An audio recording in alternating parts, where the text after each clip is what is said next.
Hey, what's up, Beijing? It's me, you slash not Steve Jobs fuck from Reddit.com. For all 5 remaining My Monster Secret fans, I wanted to show you guys my process for coloring in some of the pages of the manga. So I created a little presentation for you guys to give you guys some helpful tips, and then we're going to transition to a little bit of a live demonstration using the quote-unquote art software that I use to color in the pages. And you might be asking yourself, oh, well, what software do you use? Curious. It's super interesting. What software do I use? Well, that's gonna be GIMP. It'll blah, blah, blah, blah, blah, explosions. It's just like Photoshop. It's open source. Not that really means anything to me, and it's free. So, I'll leave a link in the description of the video for you to download the software as well if you want to follow along with me for our live demonstration. You're going to have to watch a separate tutorial on how to set up GIMP yourself, but, once you're able to get into the software, I have some helpful tips for you, some shortcuts I'd like to share with you, starting out with these. RDE, the Golden Triad. Running dogs eat. Ramen deserves eggs. Rope door escape, whatever you want to call it. RDE. What does RDE stand for? R is your rectangle select tool found right here. Ooh. You don't have to know the shortcuts. You can just click on these, but if you're gonna want to, if you're gonna want to color in the manga really fast, you're gonna want to know the shortcuts. R, rectangle select. Sorry, that was my dog.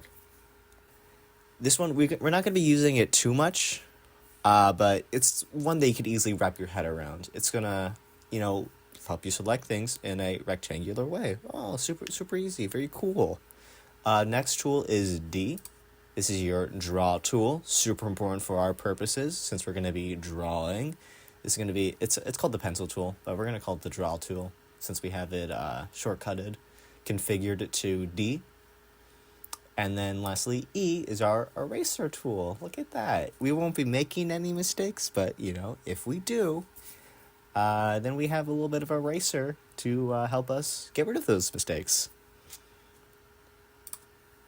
Our next 2 tools are the F and M shortcuts. What does F and M stand for? It stands for female and male. But for our purposes, they stand for F, free select tool. Way more important than the rectangle select tool. This is going to help us zoom in real close and manually outline like the hair, the shirts, the skirts, the shoes, all of that to get like a super precise outline to color in like those specific areas and like, not coloring in over the lines because we don't want to color in over the lines. And if we do color in over the lines, then we have our eraser tool to help with that and get rid of all those mistakes. The M tool, which we're probably not going to use at all, is the move tool. Look at that. The move tool lets you move layers to, wherever you want. But, we're not going to be moving any layers. We're just going to be coloring over the layers. But, I thought you'd want to know what the move tool is. Those are the shortcuts for the tools we'll be using. But there's a few more keys I'd like you to know. And you're going to be seeing me using very often.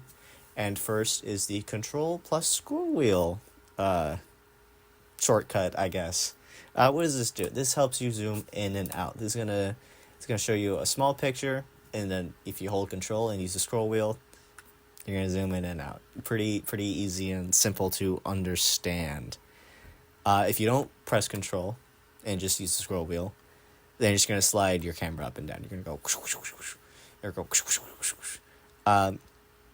And then also, I didn't write this down, but if you hold Shift into the scroll wheel, you're gonna move the camera side to side, like that. Ooh, look at that! How cool is that? That's one way to move across the screen. That's one way to move your camera. But another way to move your camera is the middle mouse button. This is gonna move your camera. So as long as you're holding the middle mouse button, wherever you drag your mouse is going to move your camera in that direction. And it's way more precise than using like the scroll bars at the side of the screen and the scroll wheel movements for that matter. So, yeah, use the middle mouse button. Ooh. Another shortcut you'll see me use a lot but one you don't necessarily have to know is using the tab button to hide your UI. Like that. Ooh, how cool is that? It's nice to take a step back and see how the full picture is coming together, and hiding the UI to see all of it is helpful to me, at least. So I thought you'd like to know it as well.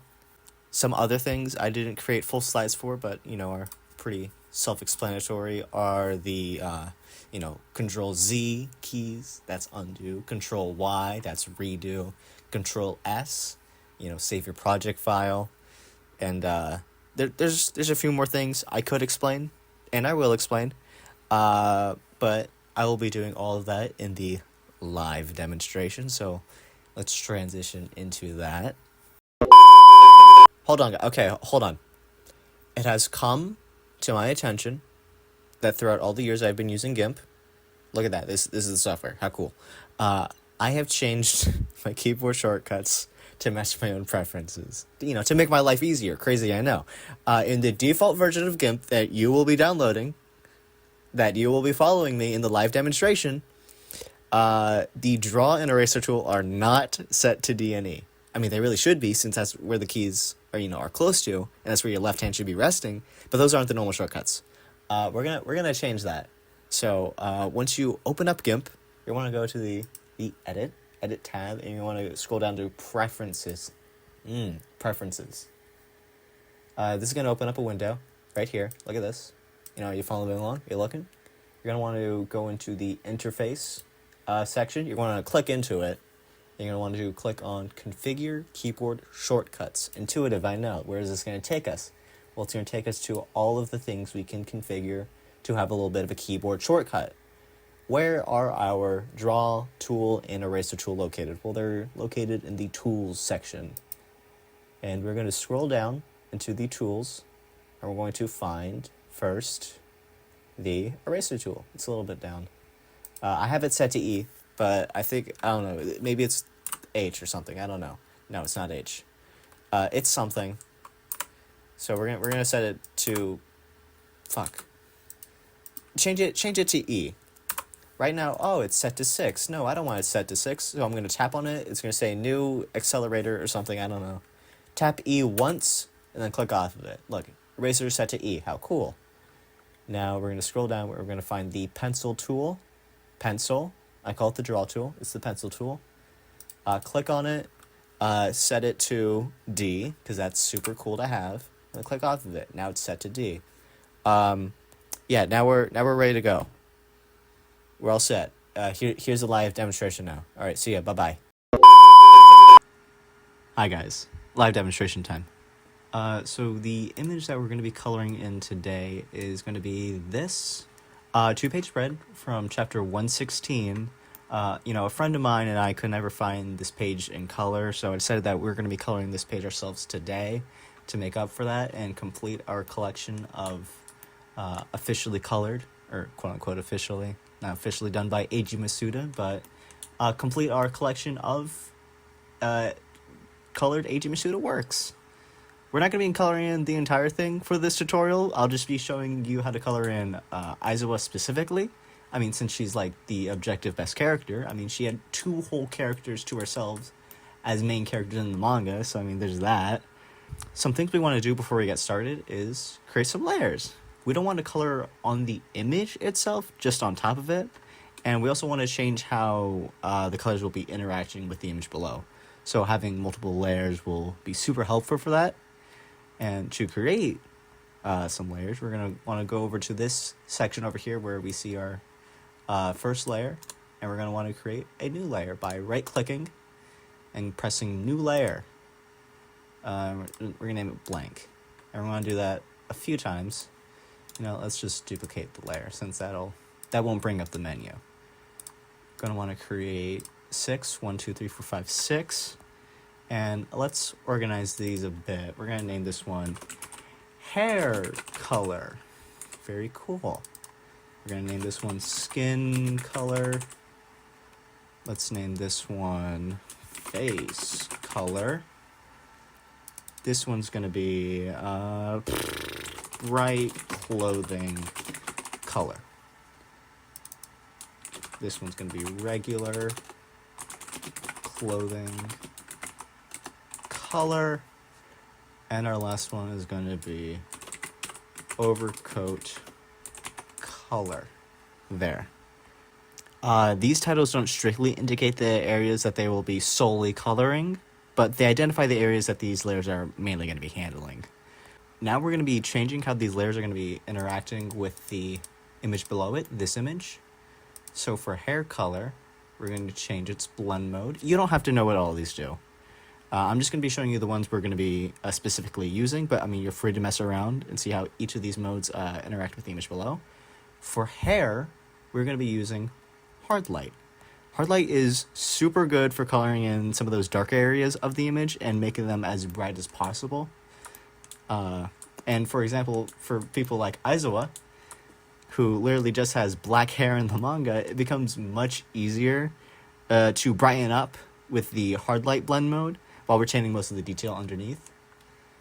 For the skin layer, we're going to be changing it to linear burn. This is not the only layer we'll be using to color on top of the skin, and this will be acting as sort of our rough draft of the skin. We're going to be using hard light once again for the face colors, which includes the teeth and the eyes. For the same reason we're using it on the hair. Some of the eye tones in the manga are really dark and hard to color on top of if we didn't use this blend mode otherwise. For the bright clothing layer, we're going to be changing it to vivid light. This is super similar to hard light, and it's, a lot more aggressive in its blending.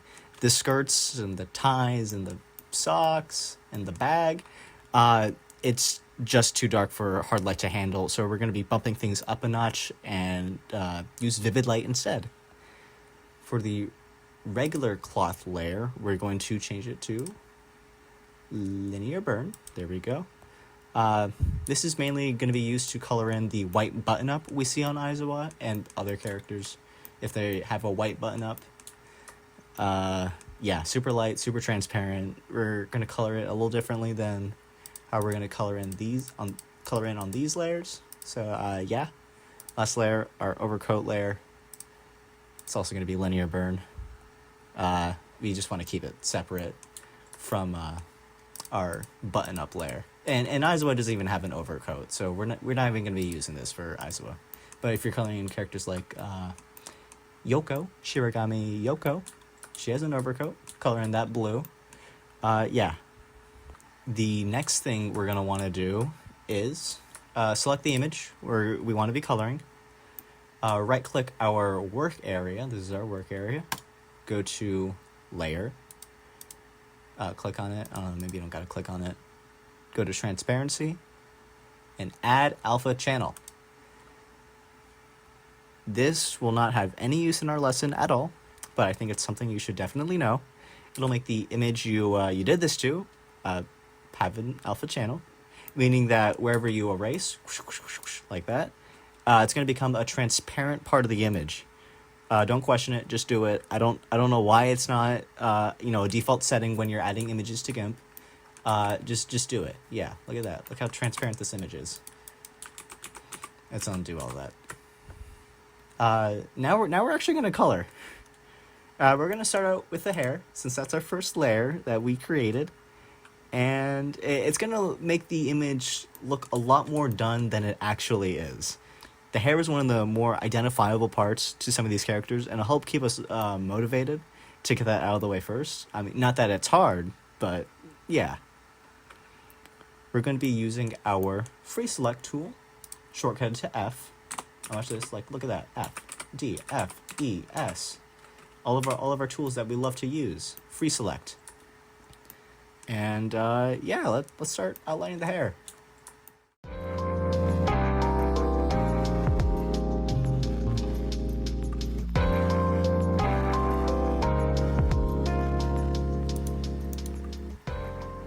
Now, remember the part where I said we don't need to know the eraser tool since we won't be coloring in over the lines?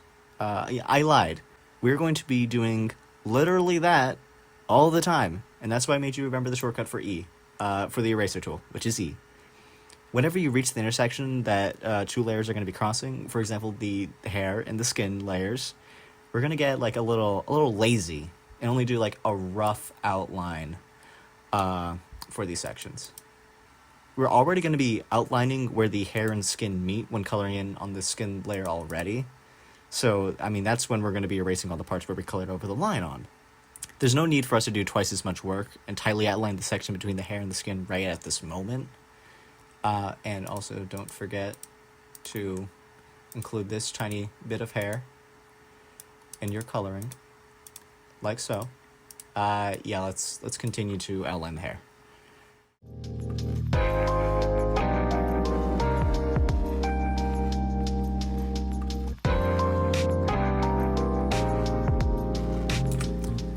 Now that we have all of the hair selected, we are going to select our draw tool, which I just did.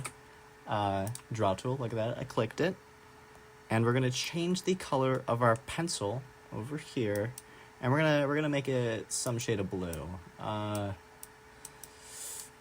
that's close enough.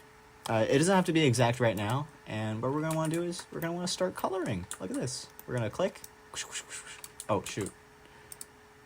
Turn our pencil opacity all the way up, and we're gonna color. Look at that. Her hair is blue now. Yeah, let's make sure we all got it. You know, now that I think about it, that doesn't look quite right. So what we are gonna do is we're gonna right click our work area, like so. We're gonna go to colors, and we're gonna go to hue saturation. With this, we're going to be able to change the shade of blue we used and, you know, match it more closely to how we think Aizu's hair actually looks. So what we can do, we can make it a little bit more blue. I don't know, do we want to make it a little bit more blue? Maybe desaturate it a little, brighten it up, saturate it a little bit more, darken it. Does that look good? Yeah, that looks about right. So once we're satisfied, we can hit OK. Look at that. We're not done with the hair, so don't unselect it. We still need this area selected. Now what I want you to do is with your draw tool selected, we don't have our draw tool selected right now, so go back to our draw tool. We're going to want to hold the control key. Look at this. Draw tool, control key held. We want to click on the hair. This is going to save the color, our perfected Aizawa hair color, to our pencil. And now, what we want to do is we want to go back to a point in time where the hair was not colored. So let's Control Z everything, and now recolor it all with our perfect hair color. We are doing this as a result of the imperfect selection when using the free selection tool in combination with the hue selection tool. It doesn't grab everything you have selected and will leave remnants of the previous color on the outside edges of your selection, as seen in the example video I will put on screen right now.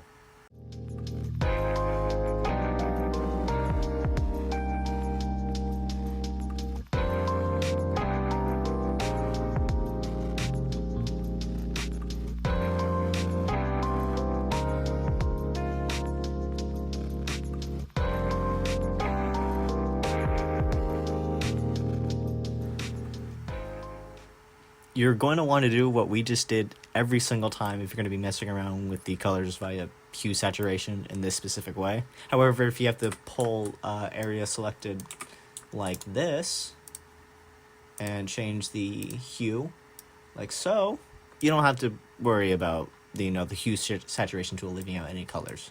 Like this is totally fine. But if it's like this, that's a no-go. Once again, we're not done with the hair, so don't unselect it. Now that we have our base color done, we're going to be shading it a little, since, using one color makes it look a bit flat. So based on the color we have right now, we're going to make a lighter and darker version of it. We're going to copy our two versions of our hair. Look at that. We're going to make a lighter version of it. Maybe even change where it lies on the color wheel. Very cool. Let's make a darker version. Maybe, yeah, keep it like a deep blue, like that. Save it. And now, with our draw tool enabled, We're going to go to the top right corner and go to Tool Options. You saw me do this earlier. And we're going to turn down the opacity of our pencil to something really small. This is going to make our pencil not as harsh, and we're going to be able to get some like light strokes in to make things a little bit lighter. Maybe this is a better example. Look at that. Look how bright it is already. We don't want to make it that aggressive. But if we just start, lightly coloring in, changing the size of our pencil too, we can just start adding some highlights to our beloved's hair. Maybe even add some shadows in for these darker areas over here. Turn it up, turn that up just a little bit. Yeah. Maybe just gonna be shading for a little bit. Pencil right here. Very cool. And with our smudge tool, I think it's this one. Shortcutted to S. I forgot to include that in the slideshow. Now that I think about it, we can smudge around these colors and make them. We're gonna squeeze them where we think they belong. Yep. Yeah, that looks about right. Maybe a little more down here. Smudge a little bit more. And yeah, look at that. I think we're done with the hair now. That's it. We're officially done. If you were a little intimidated by that, I promise that was the hardest part. And coloring the rest of the image is going to be so much easier. Next, what we can color is the skin. So we're going to want to start the same way. Go to our free select tool, shortcut it to F. We're going to go on the skin layer. Make sure you're on the skin layer. Don't color on the hair layer as well. And let's start selecting the skin.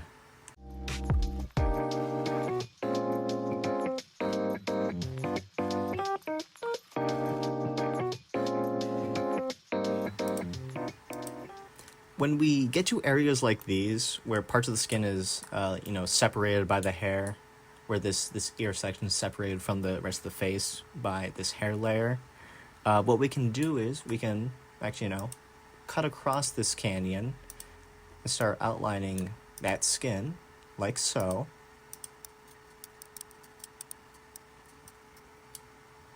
And when we loop back around to the beginning, we can make an infinitely small line by placing these dots on top of one another and finishing our skin selection. When it comes to erasing the hair across the skin area, the area right here is so small that nothing will be erased at all. So we're gonna be fine. So let's finish up selecting the rest of our face, our skin.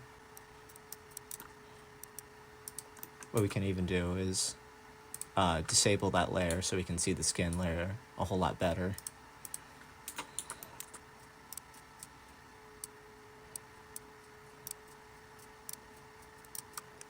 And reaching our checkpoint in the beginning, we can enable our draw tool with D to finish off our selection.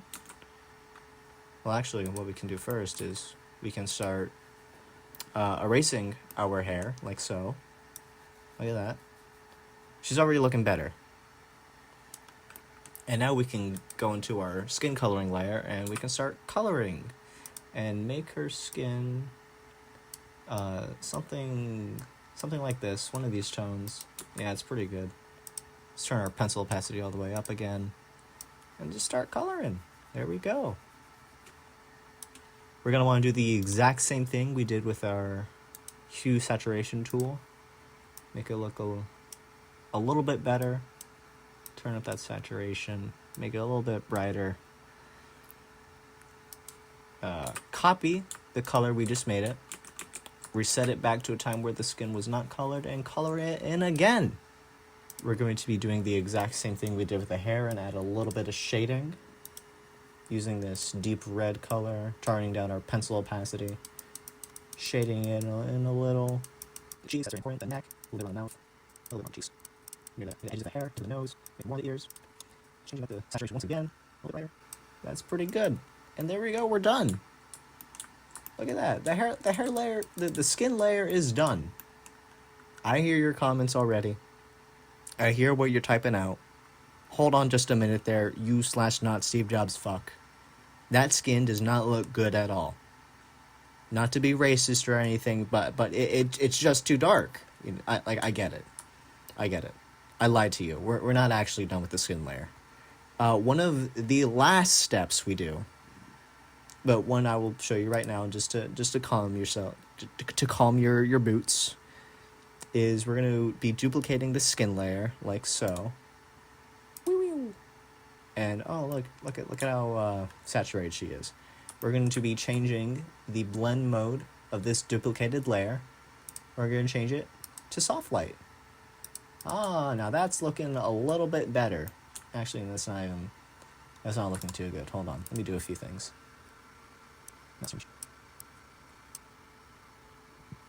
There we go. That's more like it. You shouldn't do this right now, because you still have to color in every other character's skin tone. You still have to color in Shiho's skin tone, Shimada's, Mikan's, Sakurada's, Okada's, etc. I don't want you to have to do, twice as much work and color on two separate skin layers. So save this step for last when you have all of the skin tones done. From here on out, I don't have too much else to add without repeating myself. So I'm going to be going through coloring the rest of these layers without saying much.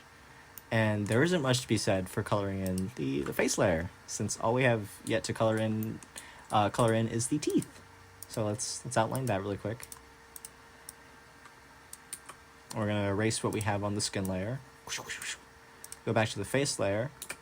Color in some blue color. Yeah, like that. Do I have this all set all the way up? I don't. Color it in. That's way too bright. Change its hue saturation. Desaturate that a lot. Change its color. Yeah, that's good. Is that good? Bright at all good, better already. Look how bright her smile is. We finished the face layer. There wasn't much to do since eyes are closed in this specific image, but I'm sure you can figure out how to color her eyes on your own, right? Now, ignoring the ordering I have on my layer positions, we're going to be moving on to the regular clothing color layer next. This is going to be coloring the white button up. So let's do that really quick.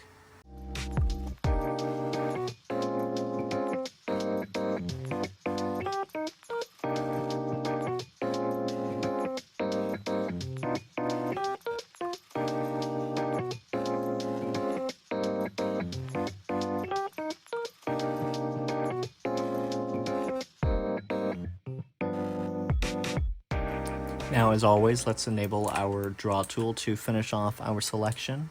We're going to change the color to something more like this.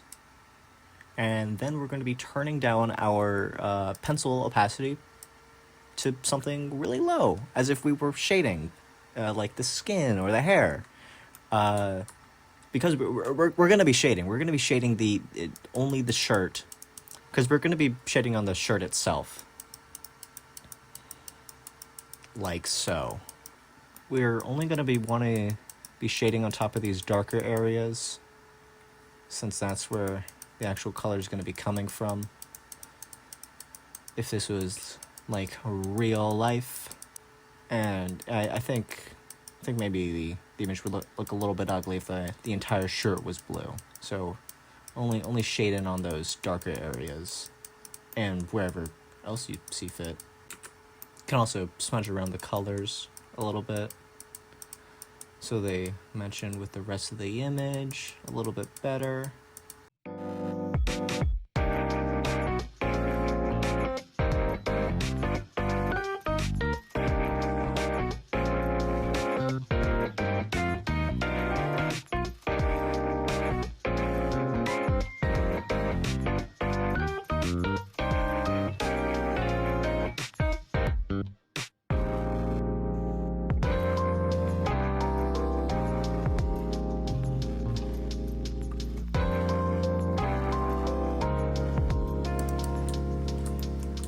Okay, that's looking better. And there we have it. The shirt is done. Period. Amazing. if you think there's like a little bit too much color on the shirt, then you can always turn down the opacity of the layer. Turn it all the way down. Oh, we're back to normal. And turn it up to where you like the colors the best. I like having it all the way up, since I like colors. I like very saturated images. I think that mixture of a dark blue and light blue areas makes the image pop a whole lot more. But I mean, you can turn it down to something very subtle, or quite frankly, maybe you don't even want to color in the shirt at all. Maybe you think it's fine by itself. But me, I like to have it exaggerated a little bit. While I'm here, you're probably thinking, hey, the hair kind of looks a little ugly, or maybe I'm just the only one thinking that. And let's change that right now. Let's go back to hue saturation, turn down its lightness, turn down its saturation too. Maybe brighten up a little bit. Something like this. And yeah, change it to that. Before, after, before, after. Yeah, I think that's looking a little bit better. Let's move on to our bright clothing color layer next. And let's start out with doing the tie, since that's a pretty easy, stagnant red color.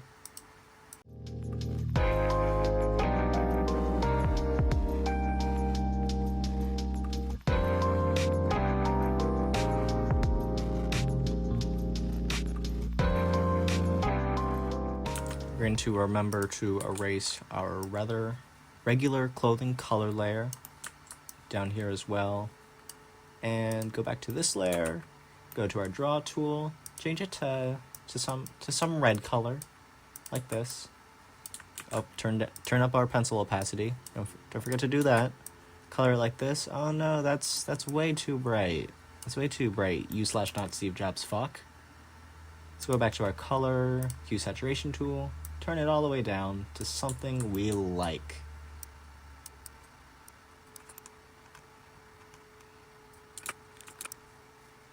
There we go. We can also color in the bag in this in layer, so let's do that as well.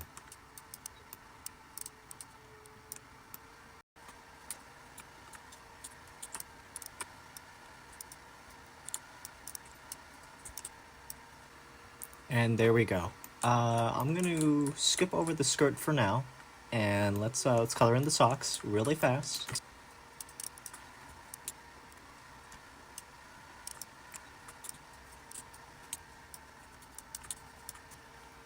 And now for the skirt. Well, you can make this as complicated or as simple as you want. You can make either the whole thing red like me, or you could, attempt to color in some of these like little lines and make them blue as they are in the anime or in other official coloring works. But for me personally, I'm just gonna leave the whole thing red just to quickly show you how to do this, pump out a tutorial. So yeah.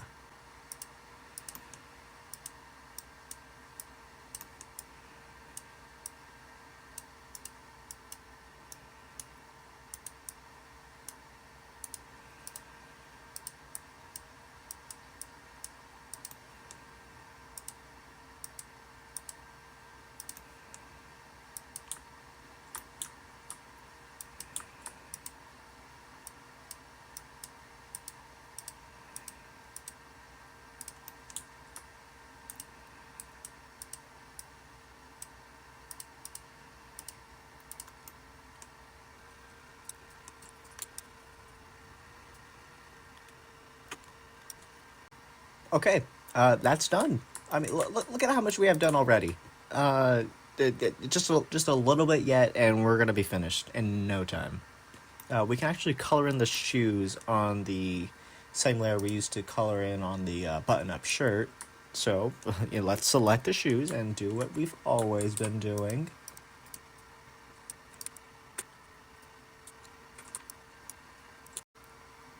And I guess we can finally address the skin between the socks and the skirt. I bet you guys were pretty annoyed about that. So let's outline the skin.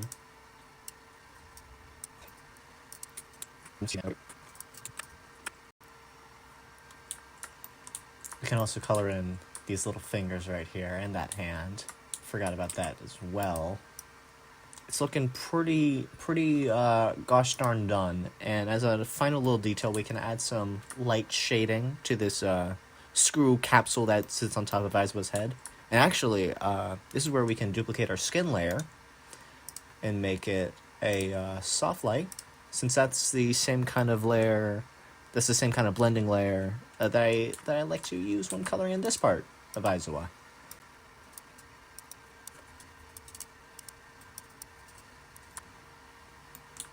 And we're done. Look at that. Aizawa, she's done. Like, everyone looks upon her in jealousy because she looks so good in color. Oh my goodness gracious, I love Aizawa. Everything's a little messy. I went through this a little faster than I would have liked to, but if you take your time, you can make everything look a little bit more perfect. In fact, give me 3 seconds. I'm gonna fix up this entire drawing and make it look a little bit better, like so. Alright, there. Now it's looking a little bit better. I got rid of those overlapping edges where I colored over the lines. Since I'm not going to finish the drawing for this tutorial, but I will finish the drawing. Just a little bit of the drawing. Yeah, I taught you, quote unquote, everything I know. And now I expect to see thousands of colored My Monster Secret pages, and we can all look upon the colored version of the manga in all of its glory, like it deserves. That's a joke. I don't expect you guys to color the manga for me, but if you are interested, do contact me. My friend, he has been posting on his Twitter page the color drawings he's been doing by himself, as they are seen on screen right now. And he's been, working really hard at it. And it'd be a shame if he were to color the entire manga by himself. All 196 chapters, all 3,000 plus pages. And I'm sure he would really appreciate the help. And, I hate making promises, but I might toss in my hat in the ring and attempt to color in a few chapters myself, when I have time and when I feel like it.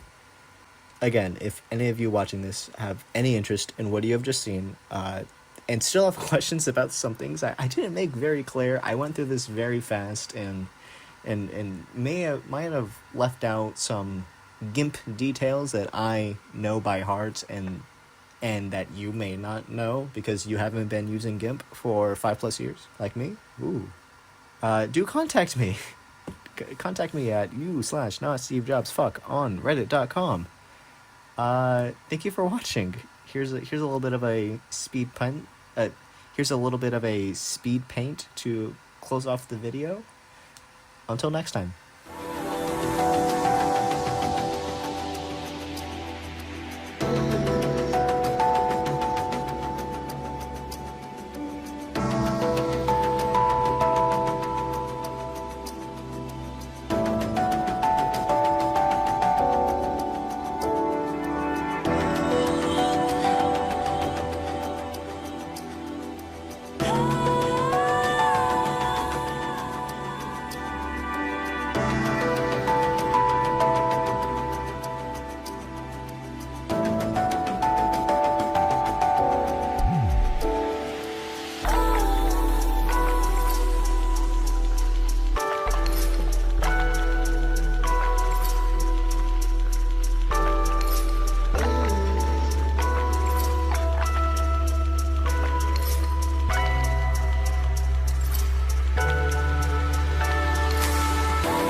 wash my face, put my bedroom back in its place and tucked away.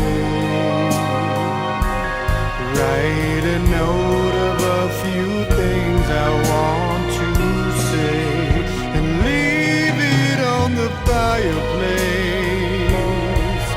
And in my dreams, another day.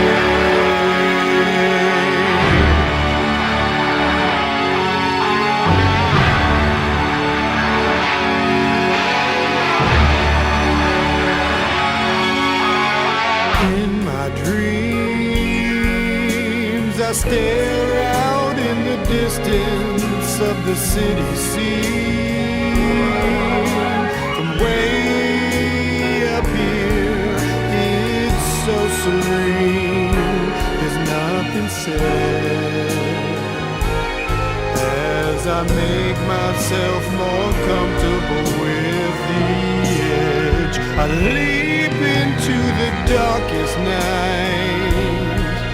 Wind on my face, it satisfies. I